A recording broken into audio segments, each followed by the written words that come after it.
लोकसभा चुनाव के पहले जब आईएनडीआई गठबंधन बना तो देश में एक बड़े राजनीतिक उथल पुथल की आहट सुनाई देने लगी। ऐसा लगा कि मोदी के लिए 24 की राह आसान नहीं होगी। हैट्रिक के रास्ते पर पूरा का पूरा विपक्ष एकजुट होकर खड़ा हो गया, लेकिन 24 के सबसे बड़े रण से ठीक पहले आईएनडीआई गठबंधन में दरारें दिखने लगी। सबसे पहले जिस नीतीश कुमार ने इंडिया ब्लॉक की नींव रखी, वही मोदी के साथ मंचसीन हो गए। नीतीश के जाने से इंडिया गठबंधन के हौसले टूट गए, नेतृत्व का संकट खड़ा हो गया जो आज तक बरकरार है। अब एक बार फिर इंडी अलायंस में कमान को लेकर घमासान तेज हो गया है। सामने आ गई है ममता बनर्जी, जिन्होंने गठबंधन की कमान संभालने की इच्छा जताई है। ममता का बयान सामने आया तो विपक्ष के नेतृत्व पर सवाल उठने लगे। ममता ने साफ कहा कि अगर वो गठबंधन का नेतृत्व सही ढंग से नहीं कर सकते तो कमान मुझे देते। मैं पश्चिम बंगाल में रहकर भी गठबंधन को सही राह से दिखा सकती हूं। अब विपक्ष का एक और बड़ा नेता ममता के पक्ष में आ गया है, लालू प्रसाद यादव, जिन्हें विपक्ष का बड़ा रणनीतिकार कहा जाता है। ममता को कमान सौंपे जाने के सवाल पर लालू प्रसाद यादव ने क्या कहा है, सबसे पहले आपको सुनाते हैं। कांग्रेस उसकी आपत्ति जता रही है लालू जी। कांग्रेस क्यों जताने से नहीं हो, ममता को दो न तो ममता जी को दे दिया जाए। हाँ दे दे। तो लालू का यह बयान राहुल गांधी और कांग्रेस के लिए बड़ा झटका हो सकता है। कांग्रेस पार्टी राहुल गांधी को विपक्ष के लीडर के तौर पर प्रोजेक्ट करती आई है। लोकसभा में कांग्रेस 100 सीटों के साथ सबसे बड़ी पार्टी भी है, मगर हरियाणा और महाराष्ट्र चुनावों में हुई हार के बाद राहुल गांधी के नेतृत्व पर सवाल भी खड़े होने लगे। और इसी बीच ममता बनर्जी ने क्लेम करके अटकलों को और कयासों को हवा दे दी। ममता ने क्या कहा था, सबसे पहले आपको यह बताते हैं। देखिए, ममता बनर्जी की तरफ से यह कहा गया, मैंने इंडिया गठबंधन बनाया, इसका नेतृत्व करने वाले इसे ठीक से नहीं चला सकते, तो मुझे मौका दे। मैं बंगाल से ही गठबंधन का नेतृत्व करने के लिए तैयार हूं। मेरे सभी क्षेत्रीय और राष्ट्रीय दलों के नेताओं से अच्छे संबंध हैं। ये ममता बनर्जी की तरफ से कहा गया। ममता बनर्जी ने गठबंधन के नेतृत्व पर सवाल उठाए तो उनकी पार्टी के नेता भी मैदान में आ गए और कांग्रेस छोड़ टीएमसी में आए कीर्ति आजाद ने भी ममता की लीडरशिप को बेस्ट बताया। कीर्ति आजाद क्योंकि क्रिकेटर रह चुके हैं, लिहाजा उन्होंने स्ट्राइक रेट के जरिए ममता की दावेदारी का समर्थन कर दिया। सुन के तो देखिए, ममता बनर्जी और टीएमसी का ये स्टैंड कांग्रेस को बिल्कुल पसंद नहीं आया। वजह साफ है, राहुल गांधी की दावेदारी पर आंच आ जाना। राहुल गांधी अभी लोकसभा में नेता प्रतिपक्ष भी हैं और ऐसे में ममता बनर्जी का ये बयान कांग्रेस के गले नहीं उतर रहा है, लिहाजा कांग्रेस की तरफ से कड़ी प्रतिक्रिया सामने आने लगी है। कहा जाने लगा है कि कांग्रेस बड़े भाई की भूमिका सबसे अच्छे तरीके से निभा रही है। इंडिया गठबंधन जिस तरीके से कांग्रेस ने चलाया है और हमारे नेता आदरणीय मल्लिकार्जुन खड़गे जी, राहुल जी, प्रियंका जी, इन लोगों ने जिस तरीके से सबका समायोजन करके किया है, दूसरा कोई नहीं कर सकता। और निश्चित तौर से कांग्रेस एक बड़े भाई की भूमिका में और सबको साथ ले चलने की भूमिका में हमेशा काम किया है और कांग्रेस ही आगे लेकर चलेगी। ममता जी बहुत बड़ी नेता हैं और हम उनके बारे में क्या बोल सकते हैं। ममता जी तो बड़ी नेता हैं। अब वो जो कह रही हैं उनको लग रहा होगा, लेकिन राहुल गांधी के अलावा कोई देश के अंदर नेतृत्व करने की स्थिति में नहीं है। बिल्कुल गलतफहमी दूर करके रखें। ममता बनर्जी के दावे पर आईएनडीआई ब्लॉक 2 खेमों में बढ़ता नजर आने लगा है। कई बड़े नेता ममता का समर्थन करने लगे, तो चलिए अब समझने की कोशिश करते हैं कि ममता को किस किस नेता ने समर्थन दिया है। विपक्ष का नेता कौन? शरद पवार, अध्यक्ष है एनसीपी एससी, और एक बड़े नेता है लालू प्रसाद यादव। आपने लालू प्रसाद यादव का भी स्टेटमेंट सुना। उन्होंने कहा कि अगर ममता इंडिया ब्लॉक का नेतृत्व करती हैं तो उन्हें कोई दिक्कत नहीं है, इसका समर्थन करेंगे। शरद पवार एक बड़े नेता हैं, बड़े चेहरा हैं, उनके तरफ से भी कहा गया कि उन्होंने INDI गठबंधन में कई लोगों को शामिल किया है और उनमें क्षमता है, तो ये स्टेटमेंट दिया गया और इसी के साथ इन दोनों बड़े नेताओं ने समर्थन किया है। अब सवाल उठता है कि आखिर कांग्रेस की दावेदारी क्यों कमजोर पड़ी, ममता बनर्जी को क्यों नेतृत्व की इच्छा जतानी पड़ी। तो चलिए ये भी समझने की कोशिश करते हैं कि आखिर ऐसा क्या हो गया कि इंडी ब्लॉक में नेतृत्व का संकट खड़ा हो गया। देखिए, कांग्रेस पर सवाल आखिर क्यों उठे और उसके पीछे की वजह है हाल में हुए चुनाव। आप देख लीजिए, मध्य प्रदेश में हार का सामना करना पड़ा। विधानसभा चुनाव जब मध्य प्रदेश में हुए, छत्तीसगढ़ में भी मध्य प्रदेश जब चुनाव हुआ तो यहां पर भी कांग्रेस को हार का सामना करना पड़ा। इसी के साथ राजस्थान की भी तस्वीरें सबने देखी, लोकसभा चुनाव में भी हार का सामना करना पड़ा। हरियाणा में भी कांग्रेस को यहां पर हार ही हाथ लगी और महाराष्ट्र में भी हार का सामना करना पड़ा। तो ये इसके पीछे की वजह और हालिया महाराष्ट्र और हरियाणा के चुनावी नतीजों पर ममता बनर्जी का यह स्टेटमेंट सामने आया। ममता बनर्जी के लिए लालू की भी हरी झंडी मिल गई है। लालू प्रसाद यादव के भी बयान को आपने सुना और इससे पहले INDI ब्लॉक के कद्दावर नेता शरद पवार भी ममता बनर्जी की नेतृत्व क्षमता की तारीफ कर चुके हैं। ममता ने दावेदारी की तो शरद पवार का बयान सामने आया।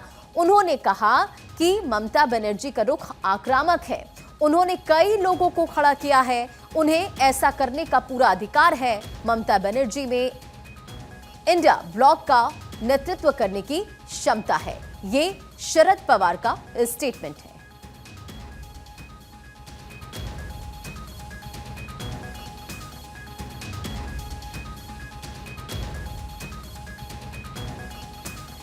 तो देखिए, उन्हें ऐसा करने का पूरा अधिकार है।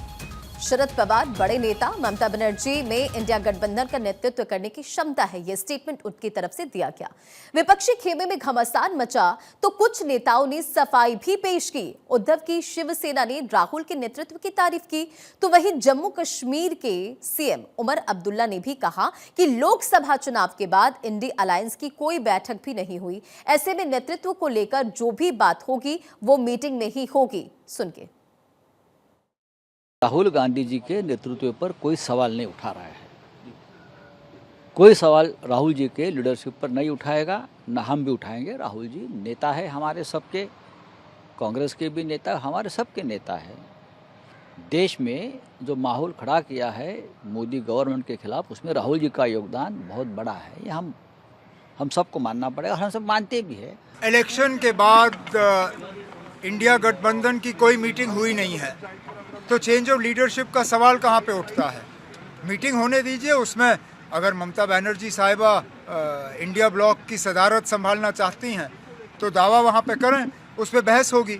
लेकिन इलेक्शन, पार्लियामानी इलेक्शन के बाद इंडिया ब्लॉक की कोई मीटिंग हुई नहीं है, तो लीडरशिप का सवाल कहाँ पे आ जाता है? देखिए, इस पे तो सब लोगों को बैठ करके जो है बात करनी चाहिए और हमारे समझ से इंडिया अलायंस में जितने लोग हैं, जितने सीनियर लीडर्स हैं, कोई भी है तो उसमें आपत्ति किसी बात की नहीं। लीडरशिप को लेकर विपक्षी खेमे में गजब का कंफ्यूजन देखा जा रहा है।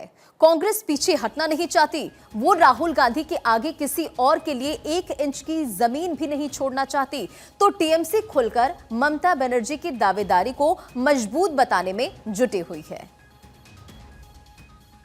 ये बात तो हम पहले ही बोला था, कांग्रेस को समझना चाहिए कि कांग्रेस का लीडरशिप में इंडिया अलायंस फेल हो गया। देश में ठीक बीजेपी का विरुद्ध में जो लड़ाई है वो ठीक से नहीं हो रहा है, तो ममता दी को ले आएंगे लीडरशिप में, उसमें अच्छा ही होगा। ऐसा कोई बात नहीं है ये कोई प्राइम मिनिस्टर होगा, ऐसा कोई बात नहीं। लेकिन ये लड़ाई को एक लीडर चाहिए नेतृत्व देने के लिए। एंड ममता बनर्जी आज देश में जितना लीडर है जो भी है, सबसे आगे नाम है ममता दी को लड़ाई के लिए। लालू यादव और शरद पवार ने कांग्रेस के सामने बड़ा संकट खड़ा कर दिया है और ममता बनर्जी को बेस्ट लीडर बताकर राहुल गांधी की दावेदारी पर प्रश्न चिन्ह लगा दिया। बड़े नेताओं का समर्थन मिलने के बाद टीएमसी के बाकी नेता फ्रंट फुट पर खेलने लगे हैं। तो बीजेपी का इस मुद्दे पर क्या कुछ कहना है, सबसे पहले आप वो भी सुन के। ये विरोधाभास कोई आज का नहीं है और लालू जी किसी को कभी अपना नेता मानते नहीं हैं, तो कांग्रेस पार्टी के खिलाफ ही उनका राजनीतिक जीवन शुरू हुआ और अंत हुआ, तो वो कैसे मान सकते हैं। और बात सही है, तो बिखराव प्रत्यक्ष है और बिखराव तो ये पार्लियामेंट के सीढ़ियों पर दिख रहा है। ममता जी को अगर उनको ऐसा लगता है तो बन जाना चाहिए। अभी तो पार्टी वैसे खत्म हो गई, सब बिखर गए, तो अब अकेले बनेंगे, हमको लगता खुद है। अब देखिए उनका तो ये लोग सब अलग हो गया, ये लोग तितर, ये लोग खाली मौका परस्त था। मोदी जी को, भाजपा को वो बिखरना था, तो प्रधानमंत्री जी ने बोला था खाली मौका परस्त। चुनाव आया था तो आए थे, चुनाव गया, अब अपने अपने घर वापस अपने अपने वतन लौट रहे हैं सब। INDIA अलायंस बनने के बाद से ही टूट फूट जारी रही। सबसे पहले नीतीश कुमार निकल गए, फिर आरजेडी अध्यक्ष जयंत चौधरी और फिर एक के बाद एक नेता भी कांग्रेस पार्टी छोड़ गए, जिससे न सिर्फ कांग्रेस बल्कि गठबंधन की मजबूती पर भी असर पड़ा। 2024 के चुनावों में मोदी की जीत ने भी गठबंधन के हौसले को कमजोर कर दिया। मोदी का तीसरी बार सत्ता में आना विपक्ष के लिए बड़ा झटका था। 2024 में विपक्षी दलों ने मिलकर गठबंधन बनाया ही इसीलिए था कि मोदी को चुनौती दी जा सके। ऊपर से विधानसभा चुनावों में भी गठबंधन धर्म तार तार होता नजर आया। आपको कुछ उदाहरण से इसे बहुत ही अच्छे तरीके से समझाते हैं। कहां कहां भिड़ा विपक्ष। देखिए, पश्चिम बंगाल का अगर हम जिक्र करें, यहां पर भी आपको देखने को नजर आया। पंजाब, हरियाणा, दिल्ली की आप देखिए, दिल्ली में विधानसभा चुनाव होने हैं और इससे पहले यह ऐलान हो चुका है कि दिल्ली में कांग्रेस और आम आदमी पार्टी अलग अलग लड़ेगी। तो लोकसभा के बाद विधानसभा चुनावों में हार विपक्ष और कांग्रेस की लीडरशिप को लेकर कई सवाल खड़े कर रहे हैं। ऐसे में INDIA अलायंस के भीतर से विरोध के स्वर उठना गठबंधन की एकजुटता को ठेस पहुंचा सकता है। लोकसभा चुनावों के बाद विपक्ष एक साथ बैठक भी नहीं कर सका। अभी तक हमने तस्वीर देखी, कोई मीटिंग भी नहीं हुई है, जो उनकी यूनिटी पर भी सवाल खड़ा करता है। ममता बनर्जी भले ही INDIA अलायंस का हिस्सा हो, मगर कभी वो पूरी तत्परता के साथ गठबंधन का हिस्सा नहीं रही। पश्चिम बंगाल चुनाव के वक्त ही उन्होंने अपने इरादे साफ कर दिए थे। अब जब कांग्रेस को मनमाफिक सीटें देने से मना कर दिया गया था। रही बात पंजाब की, तो पंजाब तो आम आदमी पार्टी ने कांग्रेस को स्पेस वहां नहीं दिया। तो हरियाणा चुनावों में कांग्रेस ने आम आदमी पार्टी को जगह नहीं दी। अब दिल्ली का चुनाव आ रहा है और अरविंद केजरीवाल ने साफ कह दिया है कि दिल्ली में कोई गठबंधन नहीं होगा। मतलब कांग्रेस के लिए आपने दरवाजे यहां पर बंद कर दिए हैं। लिहाजा गठबंधन का आगे क्या होगा, यह भी एक महत्वपूर्ण सवाल है और ये देखने वाली बात होगी। तो